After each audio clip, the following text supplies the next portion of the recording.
கர்த்தருடைய நாமத்துக்கு மகிமை உண்டாவதாக. அன்பானவர்களே, இந்த 7ஆம் மாதம் முதல் தேதியிலும் கூட அதிகாலை வேளையில் உங்களோடு சேர்ந்து பேச, சேர்ந்து ஜெபிக்க கர்த்தர் எனக்கு தந்த கிருபைக்காக நான் கர்த்தரை நன்றியோடு ஸ்தோத்தரிக்கிறேன். ஒரு டிரைவர் ஒருத்தர் தன் வண்டியை ஓட்டிகிட்டே இருந்தார். ஒரு நல்ல விசுவாசி, சந்தோஷமாக நல்ல ஆண்டவர் துதிச்சுட்டே போயிட்டு இருந்தார். அவருக்கு எந்த இடத்துக்கு போகணும்னு தெரியும். அதனால அந்த அந்த சரியான வழியை சூஸ் பண்ணி தான் அவர் ஓட்டிக்கிட்டே இருந்தார். அப்படியே அவர் ஓட்டிகிட்டே இருக்கும்போது திடீர்னு ஒரு பெரிய புயல் வந்தது. மழை, பயங்கரமாக மழை பெஞ்சிச்சு. இந்த புயல் காற்றுனால பக்கத்தில் இந்த சைடில் ஓரத்தில் இருந்த எல்லா மரங்களும் அப்படியே முறிஞ்சு விழ ஆரம்பிச்சு. ஒரு சர்டன் பாயிண்டில் அவருக்கு வழியே இல்லை. அப்படியே எல்லா காரியங்களும் அவரை பிளாக் பண்ணிட்டு ரோடும் கெட்டு போயிடுச்சு. இப்போ முன்னும் பின்னும் பார்த்தா யாருமே இல்லை. தனியாக ஒரு இடத்துல மாட்டிக்கிட்டாரு. கொஞ்ச நேரம் அப்படியே என்ன செய்வன்னு தெரியாம திகைச்சு போய் நின்னாரு. ஏசப்பா அப்படின்னு கூப்பிடுறாரு, சத்தம் இல்லை. அப்பா அம்மா யார் யாரெல்லாமோ கூப்பிட்டு பார்க்குறாரு, பதிலே இல்லை. அவர் என்ன பேசுறாரோ அது மட்டும்தான் அவருக்கு காதுல கேட்குது. இன்னொன்று, அந்த புயலுடைய சத்தம் மிகவும் பயங்கரமா அவருக்கு கேட்டுட்டு இருக்கு. அப்படியே கொஞ்சம் நேரம் போக போக இருள் சூழ்ந்து கொள்கிறது. என்ன செய்யன்னு தெரியல. தவித்து போய் அப்படியே நிற்கிறாரு, மலைத்து போய் நிற்கிறாரு. வெளிச்சமும் இல்லை, பாதை தெரியல. பாதையில் போகலான்னா அதற்கும் முடியாது. அப்படிப்பட்ட ஒரு சூழ்நிலையில பக்கத்தில் ஏதாவது பாதை எடுத்து நம்ம நடந்தாவது போகலாம் அப்படின்னு பார்த்தா அவருக்கு தெரியும் அந்த ரோடுக்கு அந்த 2 சைட்லேயும் நிறைய பள்ளங்களும் குழிகளும் உண்டு. அப்போ எப்படி போகிறதுனே தெரியல. அப்படிப்பட்ட ஒரு சிச்சுவேஷனில் தவித்துட்டு இருக்கும்போது எனக்கு யாராவது உதவி செய்த மாட்டாங்களா அப்படின்னு ஏங்கிட்டு இருக்கும்போது தூரத்தில் ஒரு வெளிச்சத்தை பார்க்குறாரு. ஒரு நபர் அவர் நோக்கி ஒரு நல்ல லேம்பும் கொண்டு நடந்து வந்துட்டு இருக்கிறாரு. பார்த்தா எங்கேயோ போறாரோ அப்படியே யோசிக்கும்போது அவர் பக்கத்திலே வந்து கொண்டிருக்கிறார். அவருக்கு பயங்கரமான சந்தோஷம். அந்த நபர் அவருக்கு பக்கத்துல வந்து அந்த மரக்கிளைகள் எல்லாம் மாற்றி ரோடுக்கு இந்த பக்கமா இன்னொரு வழியை சரி பண்ணி அவர்கிட்ட சொல்றாரு, இந்த காரை எடு, நம்ம இப்படியே போகலாம் அப்படின்னு சொல்லிட்டு அவரோட சேர்ந்து பிரயாணம் பண்ணி இன்னொரு வழியா அவருக்கு எங்க வரணுமோ அந்த இடத்துல அவரை கொண்டு வந்து விடுறார். இந்த நபருக்கு பயங்கரமான சந்தோஷம். ஒரு டிரைவராக தான் இருக்கிறாரு. இவ்வளோ நாளும் வாழ்க்கையில் ஒரு நாள் அனுபவித்திருக்க முடியாத ஒரு சந்தோஷத்தை அவர் அன்னைக்கு அனுபவித்தார். அப்போ தான் அவர் நினைக்கிறாரு, ஏற்ற காலத்தில் கர்த்தர் தமக்காக ஒரு தூதனை அனுப்பி அழகாக வழியை செம்மைப்படுத்தி அந்த பிரச்சனையிலிருந்து அந்த துன்பத்திலிருந்து விடுவித்து விட்டார் என்று சொல்லி. பிரியமானவர்களே, நம்ம எத்தனை பேர் இந்த மாதிரிப்பட்ட சிச்சுவேஷன்ல இருக்கிறோம். ஒருவேளை வாழ்க்கையில் இப்படிப்பட்ட சிச்சுவேஷன்ஸை நம்ம கடந்து வந்திருக்கலாம். ஆனால் நிறைய பேர் இன்னும் இந்த சிச்சுவேஷன்லேயே ஓடிட்டே இருக்கலாம். எங்க பார்த்தாலும் துன்பம், ஒரு பிரச்சனைக்கு அடுத்தது இன்னொரு பிரச்சனை, பலவீனங்கள், சோர்வுகள், கடன்கள், தொல்லைகள், என்ன செய்வதுன்றே தெரியவில்லை. வாழ்க்கையில வாழ வழி தெரியாம இருக்கிறோம் அப்படின்னு சொல்லிட்டு கவலையோட பாரத்தோட இருக்கலாம். ஆனா பாருங்க, ஆண்டவர் நமக்கு இப்படி ஒரு வாக்கு தத்தத்தை கொடுத்திருக்கிறார். ஏசாயா 42:16 இப்படி சொல்லுகிறது, குருடரை அவர்கள் அறியாத வழியிலே நடத்தி அவர்களுக்கு தெரியாத பாதைகளில் அவர்களை அழைத்து கொண்டு வந்து அவர்களுக்கு முன்பாக இருளை வெளிச்சமும் கோணலை செவ்வையுமாக்குவேன். இந்த காரியங்களை நான் அவர்களுக்கு செய்து அவர்களை கைவிடாதிருப்பேன். ஒருவேளை இது பிறவிலேயே குருடரா பிறந்தவங்களுக்கு தான் அப்படின்னு கிடையாது. நம்ம நிறைய நேரங்கள்ல குருடர மாதிரி ஆயிடுறோம். எதை செய்ய, எப்படி செய்ய என்று தெரியாம ஏங்கி போய் தவித்து நிற்கிறோம். அதுதான் நமக்கு நிறைய நேரங்கள்ல ப்ராமிசஸை கூட நம்ம மறந்து போயிடும். ஏதோ ஒரு சூழ்நிலை, ஒரு ஆவிக்குரிய உணர்வு பூர்வமான குருட்டாட்டம், ஸ்பிரிச்சுவல் அண்ட் எமோஷனல் பிளைண்ட்னஸ். ஆனா இந்த வார்த்தை நமக்கு என்ன சொல்லுது தெரியுமா? எந்த சூழ்நிலையிலும் தேவனுடைய வழி நடத்துதலையும் ஒரு முற்றிலும் புதியதான ஒரு மாற்றத்தையும் அவருடைய உண்மையையும் வழியே இல்லாத இடத்துல கூட வழியை நமக்கு அவர் காட்டி தருகிறவர், செம்மைப்படுத்தி தருகிறவர் என்பதையும் நமக்கு சுட்டி காட்டுகிறது. முதலாவதாக நம்ம பார்க்கும்போது எங்க போக, நிறைய நேரங்கள்ல எங்க போக வேண்டும், எதை செய்ய வேண்டும் என்று தெரியாத ஒரு சிச்சுவேஷன், வழியே தெரியல அப்படி நம்ம சொல்லும்போது என்ன செய்வோம் என்று ஏங்கி நிற்கும் போது, சம்டைம்ஸ் ஃபெமிலியரா இல்லாத ஒரு புதிய காரியமா இருக்கும். அப்படி ஒரு சூழ்நிலையில் நம்ம இருக்கும்போது, சாதகமாகவே இல்லை அப்படி ஒரு சூழ்நிலை இருக்கும்போது ஒரு வேதனையான அனுபவமா இருக்கும், இழப்பா இருக்கும், நோயா இருக்கும், பலவீனமா இருக்கும். அப்படிப்பட்ட ஒரு சூழ்நிலை இருக்கும்போது கர்த்தருடைய வார்த்தை நமக்கு என்ன சொல்லுது? குருடரை அவர்கள் அறியாத பாதையிலே, அறியாத வழியில நடத்தி அவர்களுக்கு தெரியாத பாதைகள்ல அவளை அழைத்து கொண்டு வருவேன் அப்படின்னு சொல்லு. ஆமா, நம்ம பல நேரங்கள்ல குருடாம இருக்கே, தெரியல என்ன செய்யணும் தெரியல, குழம்பி போயிருக்கிறோம்ல. கர்த்தர் சொல்றாரு, நமக்கு தெரியாத பாதையில, நான் அறியாத வழியில நான் உன்னை நடத்தி கொண்டு வருவேன். அப்படி நடத்தி கொண்டு வருகிற தேவன் என்ன சொல்றார் தெரியுமா? உனக்கு முன்பாக இருளை வெளிச்சமாக்குவேன்னு சொல்லி. ஆமா, நமக்கு தெரியல, எங்க பார்த்தாலும் இருளா இருக்குது, எப்படி போகணும், எந்த வழி எடுக்கணும் தெரியலையே, எதை சூஸ் பண்ணணும் அப்படின்னு சொல்லிட்டு ஒரு கிளாரிட்டியே இல்லையே, கன்ஃபியூஸ், எப்போ கன்ஃபியூஷன், என்ன செய்யணும்னு தெரியல.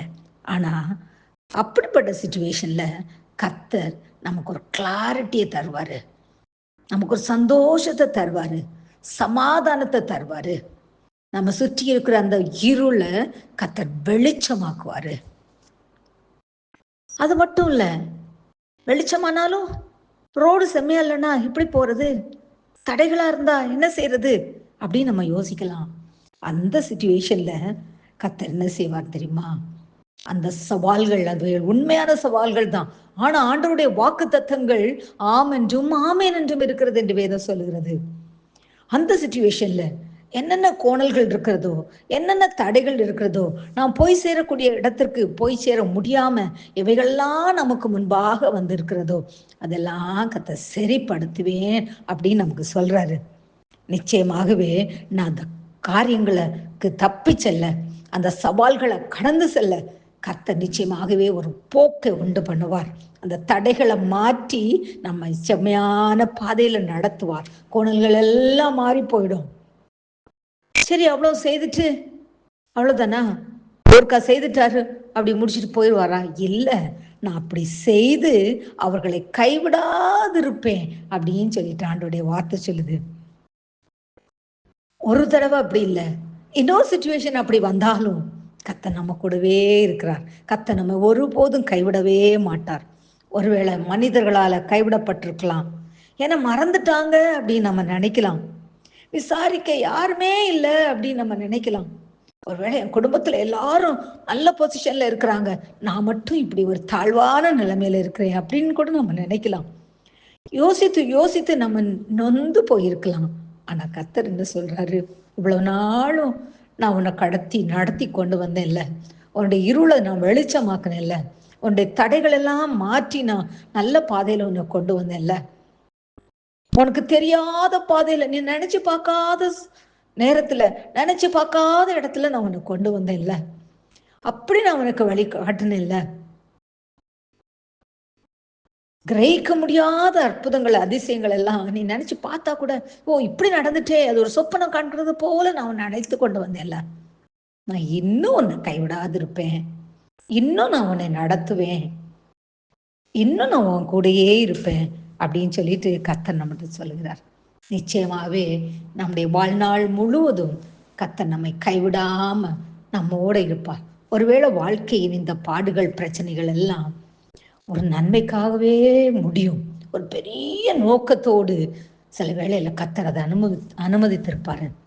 வில்லியம் கேரி அவரை பார்த்துக்கிட்டோம்னா, நம்ம நாட்டுல வந்து ஊழியம் செய்து பெரிய காரியங்களை நமக்காக, இந்தியாவுக்காகவே அவர் செய்தாரு. பாருங்க, அவர் வரும்போது இந்தியா எப்படி இருக்கோனே தெரியாது. அவருக்கு தெரியாத இடம், தெரியாத பாதை, தெரியாத கல்ச்சர், எதுவுமே தெரியாது. அப்படி இங்க வந்த பிறகு கூட அவருடைய வாழ்க்கையில பயங்கரமான போராட்டங்கள், புயல் காற்றுகள். தன்னுடைய மகன் இறந்து போய் தன்னுடைய சொந்த கையாலேயே தன்னுடைய மகனை புதைக்கிறாரு. பிரிட்டிஷ் பீப்புள்கிட்டேருந்தும் அவருக்கு எந்த சப்போர்ட்டும் இல்லை. அதே மாதிரி லோக்கல் பீப்புள்கிட்டேருந்தும் அவருக்கு சப்போர்ட்டே இல்லை. என்ன செய்யும்? அடிக்கடி அடிக்கடி பிரச்சனைகள், பாடுகள் மேல பாடுகள். அப்படி இருக்கும் போதும் ஆண்டவர் ஒருத்தரையே உறுதியா பிடிச்சுக்கிட்டார். ஆண்டவர் அந்த தெரியாத பாதையில் அவரை நடத்தி கொண்டு வந்தார். ஒவ்வொரு காரியத்திலும் அவருக்கு வெற்றியை கொடுத்தார். இன்றைக்கு பாருங்க, ஒரு பெரிய கல்லூரி இன்றைக்கும் நிலைத்து நிற்கிறது என்றால் அதற்கு காரணம் வில்லியம் கேரி தான். அவர் கடந்து வந்த பாதைகள். அவரை கர்த்தர் கைவிடவே இல்லை. கர்த்தர் அவர் மேல வைத்திருந்த நோக்கம் மிக பெரியது. இன்றைக்கு பாருங்க, 40 மொழிகளுக்கு மேலான மொழிகளில் வேதம் டிரான்ஸ்லேட் பண்ணப்பட்டிருக்கிறது என்றால் அது அவருடைய காரியம். அவர் மூலமாக கர்த்தர் செய்தார், வில்லியம் கேரி மூலமாக செய்தார். அது மட்டும் இல்லை, நம்முடைய நாட்டில் இருந்த ஒரு பேட் கல்ச்சர், சதி அல்லது உடன்கட்டை ஏறுதல், இதுவும் தடுத்து நிறுத்தப்பட வில்லியம் கேரி ஒரு காரணம். இப்படிப்பட்ட பல காரியங்களுக்காக, பல ஒரு முக்கியமான மிகப்பெரிய காரியங்களுக்காக நம்முடைய வாழ்க்கையில கர்த்தர் அந்த காரியங்களை அனுமதிச்சிருக்கலாம். ஆனா ஒரு நாளும் சோர்ந்து போயிடாதீங்க. ஆண்டவர் நாம் தெரியாத, புரியாத, நமக்கு அறியாத வழியில நம்ம நடத்தி கொண்டு வருவார். இருளை வெளிச்சமாக்குவார், கோணலானவைகளை செம்மையாக்குவார். மட்டும் இல்ல, நம்ம கூடயே இருப்பார், நம்ம கைவிடவே மாட்டார். நம்முடைய வாழ்க்கையின் நோக்கத்தை, கர்த்தர் நம்ம மேல என்ன காரியம் வச்சிருக்கிறாரோ, நம்ம பற்றி என்ன திட்டம் வச்சிருக்கிறாரோ அதை செய்து நிறைவேற்றுவார். நாம் ஜெபிக்கலாமா? எங்கள் அன்பின் பரலோக பிதாவே, உம்முடைய சமூகத்துல நாங்கள் வருகிறோம் அப்பா. ஆண்டவரே, இந்த புதிய மாதத்தின் முதல் நாளில உம்முடைய பாதத்துல வந்து உம்மை நோக்கி பார்க்க கர்த்தர் எங்களுக்கு கொடுத்திருக்கிற கிருபைகளுக்காய் ஸ்தோத்திரம், ஸ்தோத்திரம், ஸ்தோத்திரம் ஆண்டவரே. அப்பா, உமக்கு நன்றி ஆண்டவரே. கடந்த மாதம் முழுவதும் எங்களை கண்ணின் மணி போல பாதுகாத்தீர் ஆண்டவரே. உமக்கு ஸ்தோத்திரம் ஆண்டவரே, உமக்கு நன்றி அப்பா. இந்த புதிய மாதத்துல நீங்க எங்களுக்கு வாக்குத்தத்தம் தந்திருக்கிறீங்கப்பா. நீங்க எங்க கூட இருக்க போறீங்க, எங்களை நடத்த போறீங்க, எங்கள் இருளை வெளிச்சமாக்க போறீங்க, எங்களுக்கு தெரியாத பாதையில எங்களை கொண்டு வந்து எங்களை மேன்மைப்படுத்த போறீங்க ஆண்டவரே. உமக்கு ஸ்தோத்திரம், ஸ்தோத்திரம், ஸ்தோத்திரம் ஆண்டவரே. இப்போதும் இந்த ஊழியத்திற்காக நாங்கள் ஜெபிக்கிறோம் ஆண்டவரே. அப்பா ஆண்டவரே, இந்த விமென்ஸ் ஃபெலோஷிப்னால நடக்கக்கூடிய இந்த ஊழியத்தை ஆண்டவரே கர்த்தர் அபரிதமாய் ஆசீர்வதிப்பீராக அப்பா. ஆண்டவரே, இந்தியா முழுவதிலும் ஒரு எழுப்புதல் உண்டாகும்படியாய் இந்த ஊழியத்தை கர்த்தர் நிலை நிறுத்துவீராக அப்பா. ஆண்டவரே, உமக்கு ஸ்தோத்திரம் ஆண்டவரே. இதுல இணைந்திருக்கிற ஒவ்வொருத்தரையும் கர்த்தர் ஆசீர்வதிப்பீராக ஆண்டவரே. ஆண்டவரே, ஒவ்வொருத்தரும் ஆண்டவரே, ஒவ்வொருத்தருடைய வாழ்க்கையிலும் நன்மைகள் உண்டாவதாக அப்பா. ஒவ்வொரு குடும்பங்களிலும் இருக்கிற பிரச்சனைகளை கர்த்தர் மாற்றி போடுவீராக அப்பா. ஆண்டவரே, ஆண்டவரே, மோசமான சூழ்நிலைகளில் ஒரு நல்ல விடுதலையை கர்த்தர் கொடுக்கும்படியாய் நாங்கள் உம்மை நோக்கி பார்க்கிறோம் ஆண்டவரே. அப்பா, உமக்கு ஸ்தோத்திரம், ஸ்தோத்திரம். இந்த ஊழியங்கள் மூலமாய் தகப்பனே அநேகர் ஆசீர்வதிக்கப்படட்டும் ஆண்டவரே. அநேகர் உம்மை கண்டுகொள்ள வேண்டும் ஆண்டவரே. அநேகர் உம்மிடத்துல நெருங்கி சேர வேண்டும் அப்பா. ஹல்லேலூயா, உமக்கு ஸ்தோத்திரம் ஆண்டவரே. இதுல பல தரப்பட்ட பெண்களாகிய நாங்கள் இணைந்திருக்கிறோம் ஆண்டவரே. யார் யார் என்ன வேலையை செய்தாலும் அந்த வேலையில உடைய கரம் கூட இருக்கட்டும் ஆண்டவரே. அந்த துறையில அவர்கள் எக்ஸல் பண்ணும்படியான கிருபையை கர்த்தர் கொடுங்க அப்பா. ஆண்டவரே, ஒவ்வொருத்தருடைய குடும்ப சூழ்நிலைகளிலும் ஒரு மாற்றம் உண்டாகட்டும் ஆண்டவரே. வேலை இல்லாதவர்களுக்கு வேலை கிடைக்கட்டும் அப்பா. ஆண்டவரே, உமக்கு ஸ்தோத்திரம் ஆண்டவரே. கடன் பிரச்சனைகள் பாரங்களோடு இருக்கிறவர்களுக்கு ஆண்டவரே அப்பா அதுல விடுதலை உண்டாகட்டும் ஆண்டவரே. பலவீனத்தோடு சுகவீனத்தோடு இருக்கிற குடும்பங்களிலே தகப்பனே சுகம் உண்டாகட்டும் ஆண்டவரே. உம்முடைய வார்த்தையை அனுப்பி கர்த்தர் குணமாக்கும்படியாய் நாங்களுமே நோக்கி பார்க்கிறோம் ஆண்டவரே. ஆண்டவரே, இந்த குடும்பங்களில் எல்லாம் வாலிப பிள்ளைகள் இருக்கிறார்களோ ஆண்டவரே, அந்த வாலிப பிள்ளைகளை எல்லாம் கர்த்தர் சந்திப்பீராகப்பா. அந்த வாலிபர்கள் எல்லாம் கர்த்தர் மோக்காய் ஊழியம் செய்யும்படியா எடுத்து நிறுத்துவீராக என்று சொல்லி ஜெபிக்கிறோம் ஆண்டவரே. அப்பா, உமக்கு ஸ்தோத்திரம் ஆண்டவரே. அப்பா ஆண்டவரே, வாலிப பிள்ளைகளின் தேவைகளை சந்திப்பீராக அப்பா. படித்துக் கொண்டிருக்கிற பிள்ளைகளுக்கு நல்ல படிக்க கூடிய நல்ல ஞானத்தை தருவீராக அப்பா.